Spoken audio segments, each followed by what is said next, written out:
నమస్తే welcome to our channel నేను మీ పద్మావతి ఈ రోజు మనతో పాటు ప్రముఖ ఆధ్యాత్మికవేత్త మరియు వాస్తు జ్యోతిష్య పండితులు బ్రహ్మశ్రీ డాక్టర్ నాయకంటి మల్లికార్జున శర్మ గారు ఉన్నారు ఆయనతో మాట్లాడి మరిన్ని విషయాలు తెలుసుకునే ప్రయత్నం చేద్దాం మీరు కూడా చూసేసేయండి నమస్కారం సార్ నమస్కారం సార్ యాక్చువల్ గా ఈ మధ్య కాలంలో గరికిపాటి గారి గురించి చాలా రూమర్స్ అనేవి వస్తున్నాయి అవి రూమర్సా లేకుంటే వాస్తవాలా అనే దాని గురించి చర్చలు ఇంకా ఎక్కువ అవుతున్నాయి అసలు ఏంటంటారు నిజంగా గరికిపాటి గారి గురించి వస్తున్న ప్రతి ఒక్కటి కూడా అవి నిజాలే అంటారా లేకుంటే ఏంటి దాని వెనకాతల ఉన్న సత్యం? ఓం శ్రీ గురుభ్యో నమః.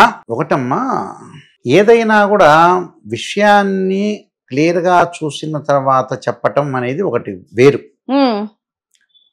ఆయన గరికపాటి గారు సహస్రాధ అవధాని, సంస్కృత పండితులు, ఎన్నో సందర్భాల్లో అవధానాలు చేశారు. అవును, మనకి ఎందుకంటే 100 మంది పృచ్ఛకులను పెట్టుకొని వాళ్ళు చెప్పిన అంశాలన్నిటినీ కూడా కలిపి ఒక పద్యంగా చెప్పటం, అలానే అవధానం చేయటం అంటారు.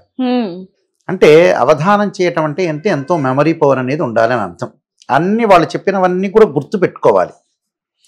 అయితే ఇప్పుడు వారి యొక్క విషయాన్ని మనం చూసుకున్నట్టయితే గరికపాటి నరసింహారావు గారు ఈ విషయాన్ని మనం ముందుగా వస్తే రకరకాల మీడియాలో రకరకాల కథలు రావటం, రకరకాలు జరుగుతుంది. ఆయన గురించి చెప్పటంలో ఆయన తెలుగు లెక్చరర్గా పనిచేశారని, అలానే మన గుంటూరు విజ్ఞాన్ కాలేజ్, రావు రత్తయ్య గారి కాలేజ్ ఉంది, దానిలో మాది గుంటూరే కాబట్టి చెబుతున్నాం. రత్తయ్య గారు బాగా తెలుసు, మా అమ్మాయి గారి మిత్రుడే. అయితే ఆయన దానిలో లెక్చరర్ వర్క్ చేశారట. తర్వాత వేరే చోట కోనసీమ కాలేజ్ అని ఒకటి పెట్టారని, దానిలో ఏదో కాలేజీ సాగకపోవటం, ఆయన బయటికి రావటం ఒకటి, తర్వాత వివాహం జరగటం, ఆమెతోటి డివోర్స్ జరగటం, మళ్ళీ వివాహం చేసుకోవటం, ఆ పిల్లలు వీళ్ళ దగ్గర ఉండటం అనేది అని వార్తలు. అవును, 100 కోట్లకు పైగా సంపాదించారంటూ కూడా చెప్తున్నారు. వార్తలు జరుగుతున్నాయి, అంటే వార్తలు జరుగుతున్నాయి. ఈ వార్తలే ఇప్పుడు ప్రత్యక్షంగా మీరు కానీ నేను కానీ ఇంకోళ్ళు కానీ వచ్చి చూసింది ఏమి ఉండదు అక్కడ. వార్తలు వస్తున్నాయి. ఆమె ఎందుకు అన్నదో, ఈయన ఆమె మరి వెళ్ళిపోయిన తర్వాత మామూలుగా ట్రూ అయితే నిజం చెప్పాలంటే ఆమె వెళ్ళిపోయింది. వెళ్ళిపోయిన తర్వాత డైవర్స్ తీసుకున్నారన్నారు, తర్వాత పిల్లల్ని ఇక్కడ ఉంచారన్నారు, మళ్ళీ వాళ్ళిద్దరి మధ్యలో ఆ పిల్లల్ని ఏం దగ్గరే ఉన్నారు, పిల్లల్ని అయితే చూస్తున్నారు అని చెప్పారు వార్త. అయితే మనకు కూడా ఫుల్ క్లారిటీ లేదు కదా. యాక్చువల్గా అయితే ఎవరింట్లో ఫ్యామిలీ మ్యాటర్ వాడికే తెలుస్తుంది, వాళ్ళకే తెలుస్తుంది. ఇప్పుడు నా ఇంట్లో మ్యాటర్ నాకు తెలుస్తుంది, ఎదుటి వాడి ఇంట్లో మ్యాటర్ వాళ్ళకే తెలుస్తుంది. ఏం ప్రాబ్లమ్స్ ఉన్నాయో వాళ్ళకి మాత్రమే తెలుస్తుంది, కానీ ఎదుటి వాళ్ళకి తెలియదు. ఆమె ఇలా చెప్పింది. చెప్పిన తర్వాత ఏం జరిగింది, ఇలాగా కొడుకుల్ని మీ దగ్గరే ఉంచుకుంటున్నారు అన్నట్టుగా అన్న తర్వాత ఏదో అవధానం చేస్తున్నారు, ప్లస్ ప్రవచనాలు చెప్తున్నారు. ఆ ప్రవచనాల్లో కూడా టెంపుల్స్లో చెప్తున్నారు, రకరకాల చోట్ల చెప్తున్నారు ఆయన. సరే, ప్రవచనాలు చెప్పచ్చు, మనిషిని ఒక మంచితనంగా నడిపించాలనే ఉద్దేశంతో ఆయన అవధానంతో పాటు ఇలాంటివి కూడా చెప్తున్నారు. అవధానం వేరు, ప్రవచనాలు వేరు.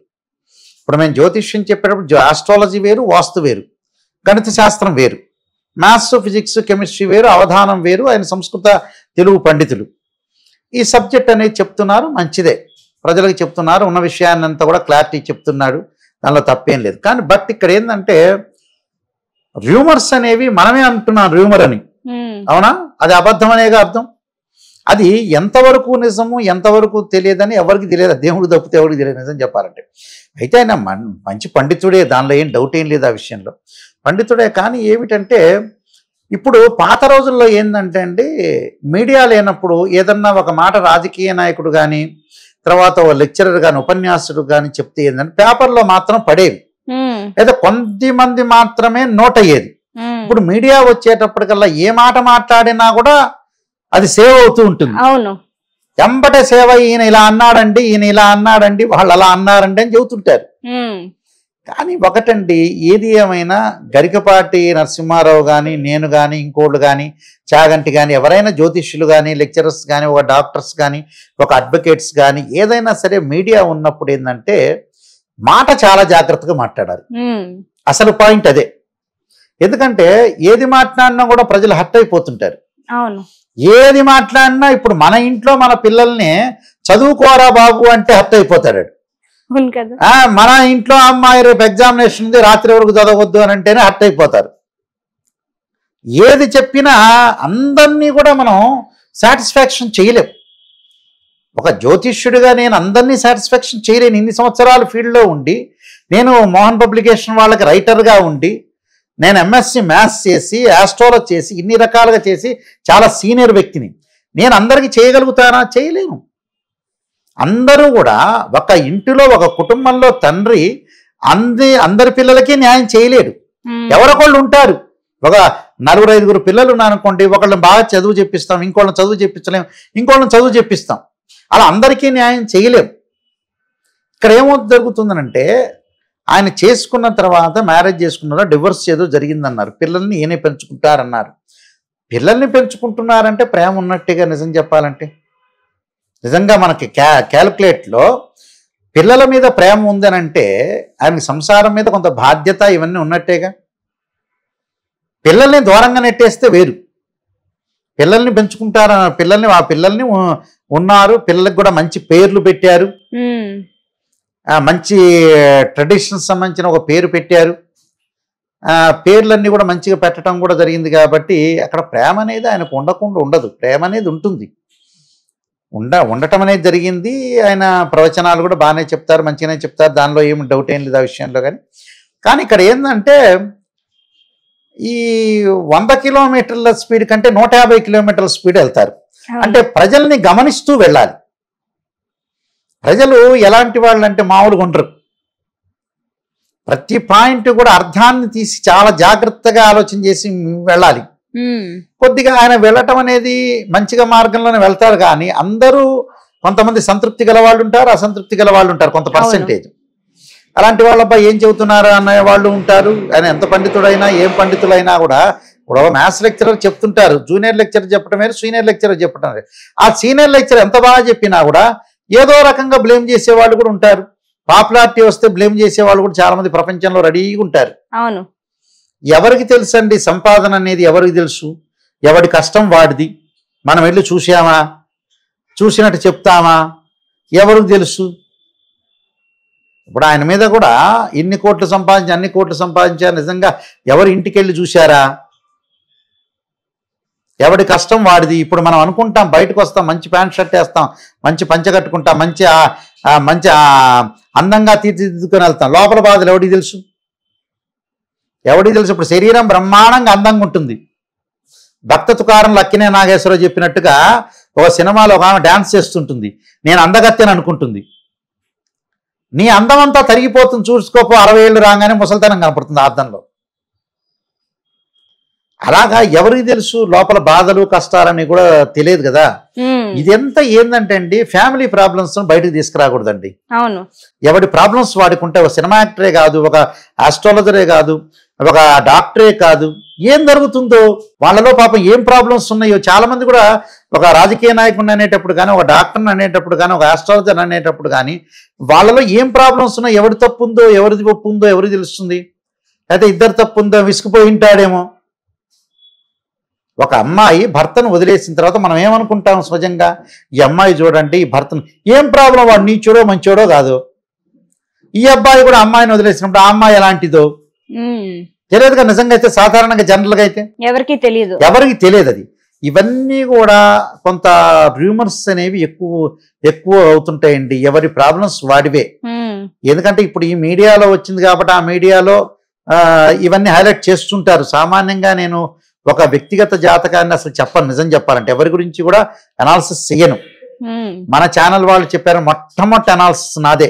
ఇంత సీనియర్ నేను ఎవ్వరి గురించి చెప్పలా. పాపం ఆయన ప్రాబ్లమ్స్ ఏమున్నాయో గరికపాటి గారివి, ఆయన ఏమున్నాయో పాపం ఆయనే స్టేట్మెంట్ ఇవ్వాలి. ఈ విషయాల్లో అయితే ఆయనే స్టేట్మెంట్ ఇస్తే గానీ తెలియదు నిజం చెప్పాలంటే. ఎవరు జ్యోతిష్యులు కానీ, ప్రవచనకర్తలు కానీ ఎవరు చెప్పినా కూడా, మాలాంటి వాళ్ళు చెప్పినా పాప ఆయన ప్రాబ్లం ఏముంటుందో, అది నిజమో ఏమిటో ఒట్టిదో ఎవరికి కాదు తెలియదు. సరే, కాలేజీలు పోవటం, కాలేజీలు తీసేయటం ఇవన్నీ కాదు. ఎవరైనా కాలేజీ పెడతారు, లాస్ అవుతుంది, తీసేస్తారు, అది సహజం. అది గుంటూరులో ఎన్నో కాలేజీలు ఉన్నాయి. ఆ కాలేజీలన్నీ కొన్ని ఇబ్బందులు కలిగి తీసేసిన వాళ్ళు చాలా మంది ఉన్నారు. గుంటూరు ఎడ్యుకేషన్ హబ్ మా ముందే మేము చూసాం. గుంటూరులో తీసే వాళ్ళ ప్రాబ్లమ్స్ ఉంటాయి. వ్యక్తిగతంగా కాలేజీలో చేస్తారు, కొన్ని ఇబ్బందులు ఉంటాయి. ఆ కాలేజీ నుంచి ఇంకో కాలేజీలో చదువుతారు, సొంతంగా కాలేజీ పెట్టుకున్నారు అన్నారు. ఇవన్నీ కూడా అనాలిసిస్ చేయకూడదు. వాస్తవంగా అయితే మీడియా కూడా అనాలిసిస్ చేసుకోకుండా ఆయన వ్యక్తిగతంగా ఆయనే స్టేట్మెంట్ ఇచ్చి దీన్ని ఓవర్కమ్ చేస్తే బెటర్. నేను చెప్పేది ఇది ఇందయ్యా, ఇది జరిగిందయ్యా, నేను ఫేమ్ అయ్యాను కాబట్టి మీడియా వాళ్ళందరూ కూడా చెప్తున్నారు, నేను ఇది జరిగింది మా వ్యక్తిగత విషయము. ఎందుకంటే వ్యక్తిగత విషయాలు కూడా బయటకు తీసుకురాకూడదు. నిజం చెప్పాలంటే ఎవరైనా సరే, ఏ యాక్టర్ అయినా సరే, ఒక ముఖ్యమంత్రి స్థాయిలో ఉన్న వ్యక్తి అనుకోవచ్చు, మినిస్టర్ అనుకోవచ్చు, ఒక సినిమా యాక్టర్ అనుకోవచ్చు, పక్కన ఇంటివాడు అనుకోవచ్చు, ఎదుటింటివాడు అనుకోవచ్చు, ఎవరి వ్యక్తిగత విషయాలు వాళ్ళకే ఉంటాయి. వాళ్ళ ప్రాబ్లమ్స్ ఏంటో మనకి తెలియదు కదా. ఆ ప్రాబ్లమ్స్ ని వాళ్ళే మీడియా ముందు రెక్టిఫై చేయాలి, లేకపోతే మీడియా వాళ్ళు దీన్ని ఆపేయాలి చెప్పకుండా. అవును, అది దాన్ని ఫోకస్ ఎక్కువ చేయకూడదు. ఫోకస్ చేయకూడదు. ఫోకస్ చేయకుండా ఆపటం అనేది నేను మీడియాని అడుగుతుంటా. వాస్తవం ఇది మీడియా వాళ్ళకే చెప్తుంటా నేను. ఎందుకంటే పాప ఎవరి వ్యక్తిగత జీవితం, ఎవరి ప్రాబ్లం వాళ్ళది, ఎవరి ఆరోగ్యం వాళ్ళది, ఎవరి ప్రాబ్లం వాడిది. ఆ ప్రాబ్లాన్ని వాళ్ళకి ఏమిటో, నిజమో ఒట్టిదో ఏమిటో, కొంతమంది లేకపోయినా బ్లేమ్ చేస్తుంటారు, పాపులారిటీ అయితే బ్లేమ్ చేస్తుంటారు. ఇలాంటివి కూడా జరుగుతూనే ఉంటాయి, మేము సహజంగా చూస్తూనే ఉంటాం. అది లేకపోయినా బ్లేమ్ చేసేవాళ్ళు ఉన్నా బ్లేమ్ చేస్తారు, అసలు ఉంటే కూడా ప్రాబ్లం చేసేవాళ్ళు ఉన్నారు. నిజమో ఒట్టిదో భగవంతుడికి ఎరకది. అందువల్ల ఏదైనా సరే వ్యక్తిగతంగా వాళ్ళే స్టేట్మెంట్ ఇవ్వాలి, అది కరెక్ట్ అమ్మ. నిజమే సార్, మీరు అన్నది కూడా వాస్తవమే. ఏ విషయం అనేది గురువు గారు బయటకు వచ్చి ఇది జరిగింది అని చెప్పేంత వరకు ఎవరము ఒక నిర్ణయానికి రావడం. వీళ్ళు ఏం చేస్తారంటే, ఒక వ్యక్తి పాపులారిటీ అయిన వ్యక్తి, ఆయన ఏ ఊరండి, ఆయన 10th క్లాస్ ఎక్కడ చదివారండి, ఆయన ఎగ్జామినేషన్ లో మార్కులు పోయినాయా, ఆయన ఇంటర్మీడియట్ ఏ కాలేజ్ చదివారు, ఈయనకి ఏమైనా ప్రాబ్లం అయిందా, లేదా అన్నదమ్ములు అరుచుకున్నారా, ఆ తర్వాత అక్కా చెల్లెళ్ళు కొట్టుకున్నారా, లేదా భార్యాభర్తలు కొట్టుకున్నారా, కొట్టుకుంటారు కలుసుకుంటారు. దేశంలో కొట్టుకోని వాడేవాడు, కలుసుకొని వాడేవాడు. అవును, ఇప్పుడు గ్రామాల్లో ఉంటాయి, గ్రామాల్లో ఇద్దరు అన్నదమ్ముల మధ్యలో గొడవలు జరుగుతుంటాయి, పార్టీల మధ్యలో గొడవలు జరుగుతాయి, మళ్ళీ వెళ్ళి వాళ్ళిద్దరు ఒకటి అవుతారు, ఈ మధ్యలో వాడు ఫెయిల్ అయిపోతాడు. అలా వాళ్ళ వ్యక్తిగతంగా ఉంటాయి, అన్నదమ్ముల మధ్యలో ఉంటాయి, రకరకాలు ఉంటాయండి. ఇవన్నీ కూడా వ్యక్తిగతంగా వాళ్ళందరూ ఒకటే కావాలనేది మనం ఆలోచన చేయాలి. సర్వే జనా సుఖినో భవంతు అన్నట్టుగా అన్నదమ్ములు కలిసి ఉండాలి, అక్క చెల్లెళ్ళు బాగుండాలి, ప్రజలందరూ కూడా బాగుండాలి, గొడవలు పడకూడదు. వ్యక్తిగతంగా ఉంటే వాళ్ళు ఏదో పంచాయతీ పెట్టుకోవాలి, తీర్మానం చేసుకోవాలి, వాళ్ళు మాట్లాడుకోవాలి, వెళ్ళిపోవాలి, అంతే. ఇవన్నీ వ్యక్తిగత సమస్యలు. ఈ వ్యక్తిగత సమస్యల్ని బాగా లాక్కూడదు. అందులో ఇంకోటి, అది చిన్న సమస్యే, అదేమో ఆయన గురించి ఏదో కాలేజీలో రత్తయ్య గారి కాలేజీలో చేశారు, కాలేజీలో చేయొచ్చు, ఆయన మానేయచ్చు, ఇంకో కాలేజీలో చేసుకుంటాడు, ఆయన ఇష్టమైన కాలేజీలో ఆయన చేసుకుంటాడు. దానిలో ఏముంది? మా మామయ్య గారు ప్రముఖ గణిత శాస్త్రజ్ఞులు, ఉపన్యాసకులు, గుంటూరులో రవి కాలేజ్ చేశాడు, విజ్ఞానంలో చేశారు, ఆ కాలేజీ వికాసంలో చేశారు. ఎవరికి ఇష్టం వచ్చిన వాళ్ళు చేస్తారు. వాళ్ళ వ్యక్తిగత జాతకాలని, వ్యక్తిగతంగా ఉండే విషయాల్ని మనం ఆలోచన చేయకూడదు. ఇప్పుడు మాకు బోలెడు మంది జాతకాలకు వస్తుంటారు, వాళ్ళ వ్యక్తిగత విషయాల్లో అన్న జాతకం చూపించుకుంటే తమ్ముడు చెప్పొద్దండి అని అంటాడు. గురువుగారండి మా తమ్ముడికి ఏం చెప్పొద్దండి అంటాడు. వాళ్ళ వ్యక్తిగతం చెప్పలేవయ్యా అంటాం, వాళ్ళ వ్యక్తిగతం. అది ఏమీ లేదు, దీనిలో ఉప్పు లేదు పులుసు లేదు. నిజం చెప్పాలంటే ఏమీ లేదు అని భూతద్దం వేసినట్టు చూసినట్టు ఉన్నారు ఇక్కడ. ఏదైనా ఉంటే వాళ్ళు ఫ్యామిలీ పరంగా వాళ్ళు చూసుకుంటే క్లియరెన్స్ అయిపోతుంది.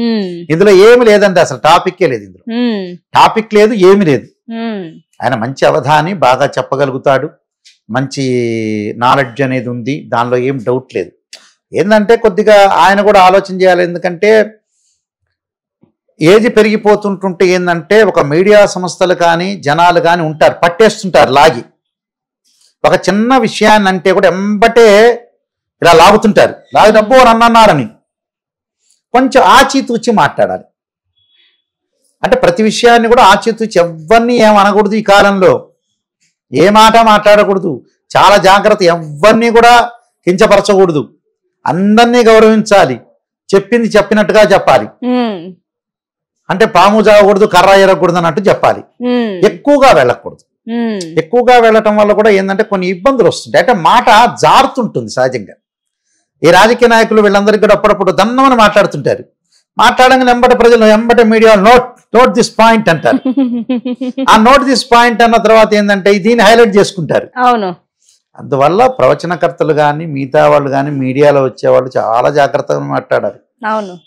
లేకపోతే సమాజం మాలు ఊరుకోదు. చాలా జాగ్రత్తగానే మాట్లాడి ముందుకెళ్ళటం అనేది చాలా ఇంపార్టెంట్ అండి. ఆ విషయాలు కొద్దిగా అందరూ శ్రద్ధగా గుర్తుపెట్టుకోవటం అనేది చాలా ఇంపార్టెంట్. నిజంగా సార్ మీరు చెప్పింది కూడా వాస్తవమే. అన్నిటినీ కూడా ఆలోచించి ఆచితూచి అడిగేయాలి. అదైతే కరెక్ట్. కానీ ఏది ఏమైనప్పటికీ కూడా ఇది ఒక కొలికి రావాలని నేను కూడా కోరుకుంటున్నాను. ఎందుకంటే ఎంత లాగినప్పటికీ కూడా తెగని దారాన్ని ఆయన బయటకు వచ్చి చెప్తేనే అది తెగుతుంది. అంతేనండి. మనం ఏం చెప్పలేం. దీనిలో ఒక మూడో పెళ్ళాం ఇద్దరు విడిపోవటం కానీ డైవర్స్ కావటం కానీ పిల్లలు ఒకటి కామన్ విషయం. అది వ్యక్తిగతంగా కామన్. ఎందుకంటే కామన్ అంటే ఏంటంటే సహజంగా జరుగుతుంటే ఎవరి వరకు రాకపోతే విడిపోతుంటారు, మాట్లాడుకుంటుంటారు, ఎవడిష్టం వాడిది. అనేది వ్యక్తిగత అభిప్రాయాలు బయటకు తీసుకురాకూడదని నేను చెప్తాను. వ్యక్తిగతంగా వాళ్ళు చూసుకోవాలి. ఇదేదో గ్రామంలో జరిగేది వేరు, మీడియాది వేరు. ఒక గ్రామంలో జరిగింది అనుకోండి, భార్యాభర్తలు వచ్చుకుంటే అక్కడ గ్రామ పెద్దలు ఉండి కలుపుతారు. అది మీడియా కాదు, అది గ్రామంలో వాళ్ళ ఊర్లో వాళ్ళ సొంత ఊర్లో జరిగే విషయాలు. కానీ ఏ విషయమైనా ఈయన గారి గురించి కాకపోయినా, గరికపాటి గారి గురించి కాకపోయినా, వేరే వాళ్ళ ఎవరి విషయాలైనా వ్యక్తిగతంగా ఉండే విషయాల్ని ఇన్వాల్వ్మెంట్ కాకూడదు. వాళ్ళే చూసుకోవాలి. అది సినిమా యాక్టర్ అనుకోవచ్చు, రాజకీయ నాయకుడు అనుకోవచ్చు, ఆస్ట్రాలజర్ అనుకోవచ్చు, ప్రొఫెసర్ అనుకోవచ్చు, ఒక సైంటిస్ట్ అనుకోవచ్చు, ఎవ్రీ పర్సన్ అది అలా ఉంటుందండి. అవును సార్, మీరు అన్నది కూడా వాస్తవమే. బట్ ఇంత చక్కటి సమాచారాన్ని మాకు కూడా అందించినందుకు థ్యాంక్ యూ సో మచ్.